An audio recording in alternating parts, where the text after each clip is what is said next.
Hello my friends and welcome to History Legends. Nobody bats an eye when Ukraine is mobilizing its population, but when Russia does it, the media portrays it as if it was enemy at the gates. When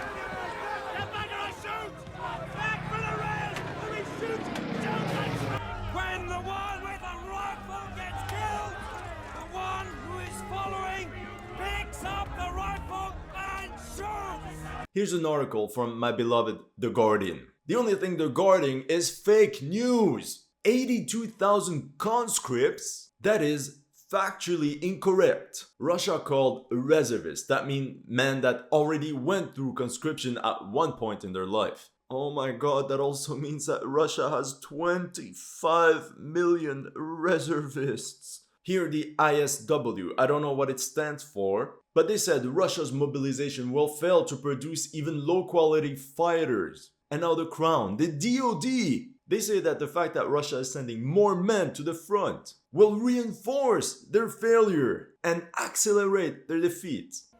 Bullshit. Oh yeah, my bad, I also forgot, the Kyiv Independent. They claim that mobilization will not affect the course of the war in 2022.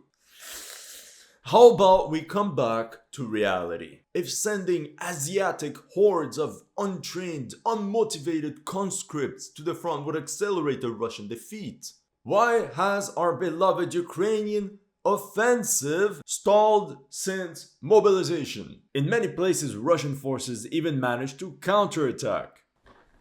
Oh, hello? Yeah. Oh, okay. I'm not allowed to ask questions and no rational thinking either. Alright. Do you realize that in the past month, Russia called up 300,000 men to arms? As many as the total ground forces of the United Kingdom, France, and Italy combined. Meh, it's nothing. 300,000, even with little training, will be able to plug the gaps on the front line and guard the rear. Especially if they're integrated in units that are filled with soldiers that already have combat experience. Their training will be greatly accelerated, and overall it's just basic math. It's better to have a poorly trained guy with an AK in a foxhole than no soldier at all. And since this mobilization, Ukrainians have had a hard time infiltrating Russian lines. Whoa, oh my god, who would have thought? 300k, trains full of military equipment going to the front, and now in major Russian cities like Moscow and St. Petersburg, people have been asked for blood donations. It's a big hint that the Russian high command is preparing for heavy casualties, and thus we can guess that they're working on a big offensive. Quick pause, if you want to support the channel, make sure to check out my Patreon or PayPal, the links are in the description. Oh yeah, also make sure to check out my last video. It's about the best military in the Arab world and how they hired a massive army of foreign mercenaries to fight their wars. Perhaps they hired men from your country as well. If you're interested, the link is in the description below. Okay boys, here's the reality on the ground. The Ukrainian offensives have been successful, but they came at a cost. Of course, because of a lack of transparency, we don't know the actual losses. Ukraine can replace manpower. They're even training a new batch of around 10,000 men in Britain. Yes, of course, 10,000 British trained Ukrainian troops will have a much bigger impact on the battlefield than 300,000 Russians. Jokes aside, the problem is that Ukraine has a hard time replacing military equipment losses. They didn't get the German Leopard 2 that they wanted, but at least Slovenia transferred them 28 M55S tanks. And then people are mocking the Russian T-62s. If anything, this conflict has shown that Soviets build extremely good tanks. Hats off to them. In this video, Ukrainian troops in Kherson drive by a destroyed column of 4 Dutch YPR 675 on the side of the road. Here you can see a Ukraine column of 3 BTRs and 1 BMP, which quickly get ambushed as soon as they leave the tree line. Here, from late October, a column of 6 Ukrainian vehicles advances until it gets targeted by Russian artillery, and basically destroyed in open ground, one by one. There are many factors that explain this situation. Rain season has started. The weather is horrible. That means that Ukrainian infantry and their wheeled vehicles get stuck in the mud,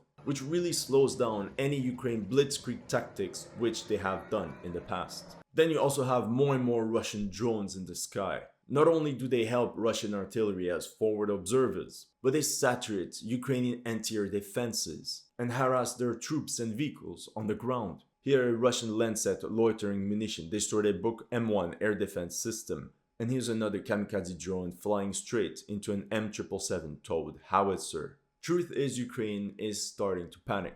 Their latest victories on the battlefield have failed to destroy the Russian army. Even worse, Ukraine fears a Russian general offensive in winter. They fear that the Russian army will simply ram their defenses with sheer manpower. And then they say size doesn't matter. Are you ready for me to draw big red arrows on the map? Before we do so, let's just take another quick jab at the mainstream media. I'm disappointed by the fact that they're not even consistent with their BS. In their attempt to denigrate the Russian military, they actually show quite the opposite of their narrative. So here the media was mocking the fact that Russian mobilized personnel was flown in to the front with civilian aircraft. Instead of thinking, hold on a second, this Boeing can pack as many as 900 people. So here you have a video that went viral of a train full of angry Russian mobilized personnel. It's very chaotic and it seems as if they're on the brink of rebellion. But what the media is not telling you is that if it's true that they complained of not having proper weapons, no ammo, no gear, you cannot hear them say that they don't want to fight and that they want to go home. They just want to go to the front with proper military equipment. And they're right to be angry. And allegedly, because of their video, Russian authorities took special care of this group and sent them all the equipment that they needed. For example, here was another bunch of Russian mobilized men that were complaining of simply having no weapons. But most importantly, at the end, they say, it's okay, we'll handle it. We're the Russian army. So yes, there's videos of Russian mobilized troops just standing outside, not taken care of. But correct me if I'm wrong, Russians and Ukrainians are way tougher than your average human. In World War II already, the Germans said that they can endure extreme hardship. What can you notice from this video of Mobics, mobilized troops? They walk in the mud, tough weather conditions, and even if they lack some rain gear, they smile at the camera. Oh, but of course, we're not going to show you this side of the mobilization. Remember that the Russians that absolutely did not want to fight already left the country. Here's another video that went extremely viral where you see mobilized men punch a lieutenant colonel in the face. Who knows, probably they just beat him up because he stayed at the rear while they have to go to the front. And the media mocked the poor living conditions, since the gym was filled with bunk beds and there was chaos and all. But what this article reluctantly admits is that there were 1,000 people in the sports palace, the gym of the little town of Penza.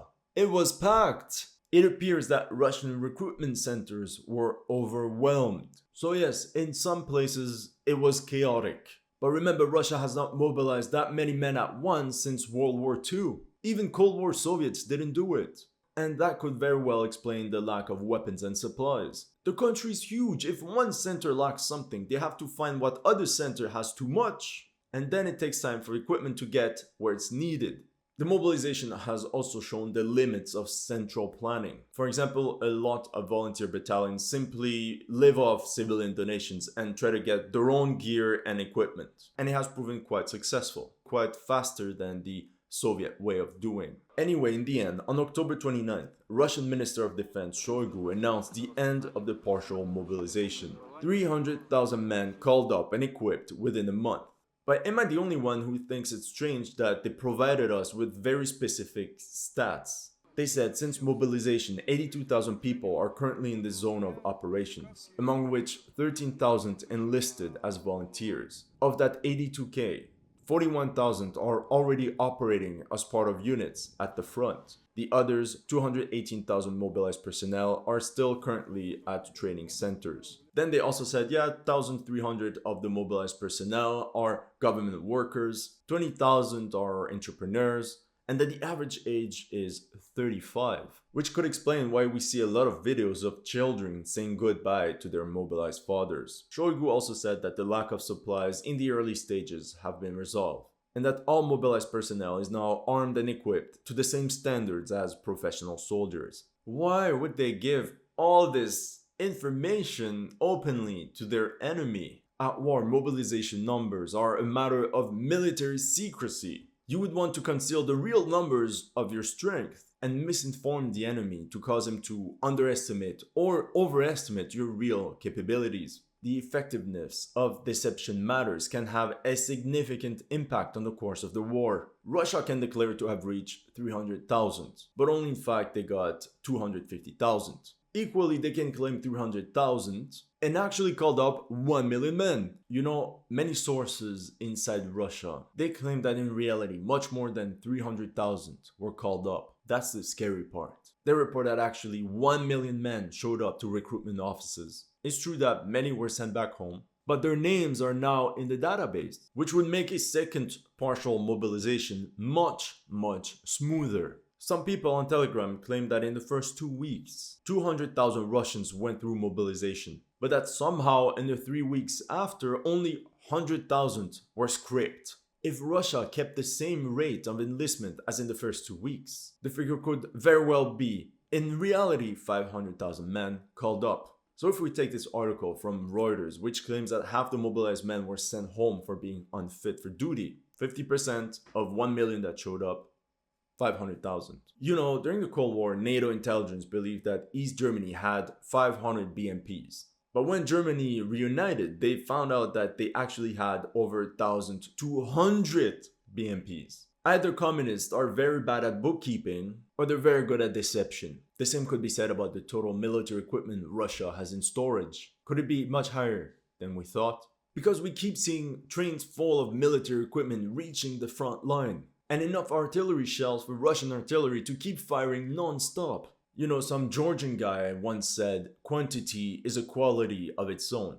If you have the opportunity to go to an all-you-can-eat buffet one day, you'll understand. Historically speaking, the Russian army was feared not because of its great tactical skills, but because of the mass of soldiers they could bring forward, and by the way, they could brunt casualties without flinching. Do you understand that Russia brought in more men in the past month than they started the war with in February?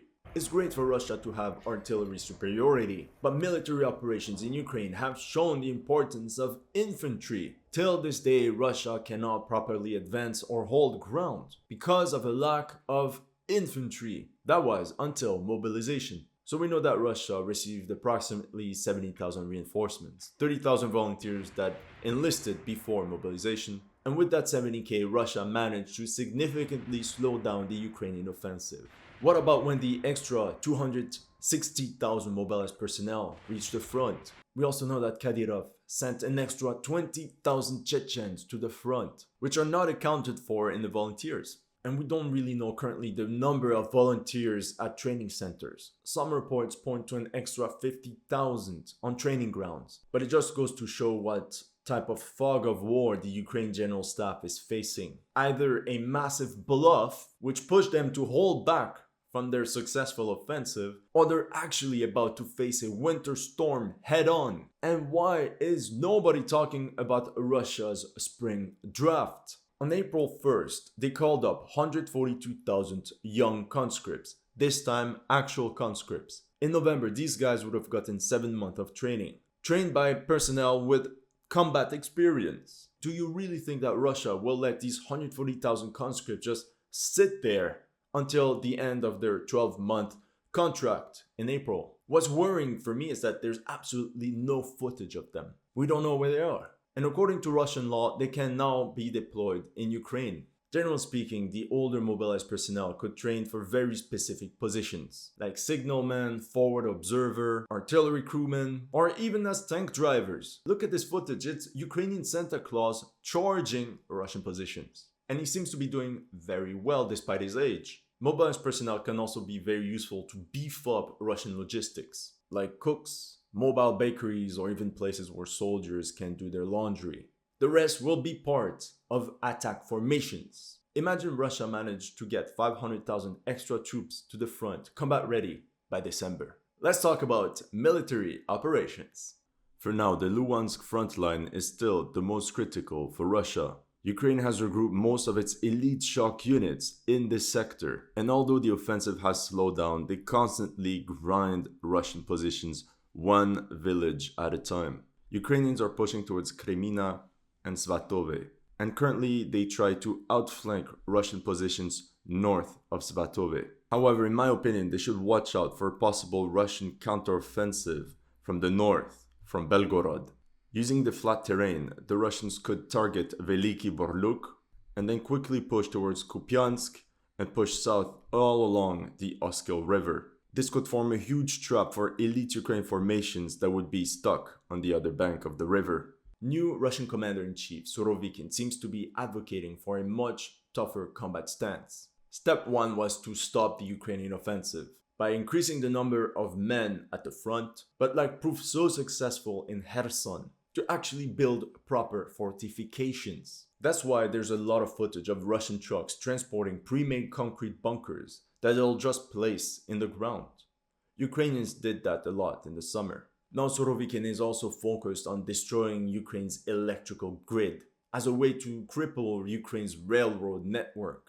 And this is where the arrival of hundreds of Iranian-made kamikaze drones can become very strategic, as they're much cheaper and expendable than conventional missiles. Without the use of trains, Ukrainians won't be able to quickly send reinforcements from one point to the front to another, and thus won't be able to plug the gaps in time if the Russians attack.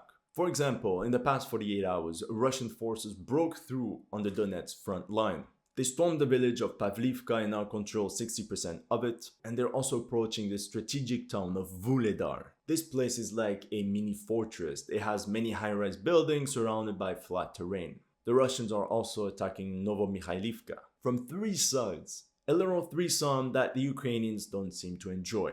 Only the back door is still open for reinforcements and supplies. Tactically speaking, the recent Russian advance threatens the flank of the Ukrainian defenses at Marinka. The Donetsk front is known to be heavily fortified, but just like with dominoes, you only need one stronghold to fall for all the others to find themselves in very vulnerable positions. After breakthrough, they can easily be bypassed or even encircled. Further north, Russians are also storming Vodiane and Opitne. Here you can see Russian assault units creeping their way towards Opitne.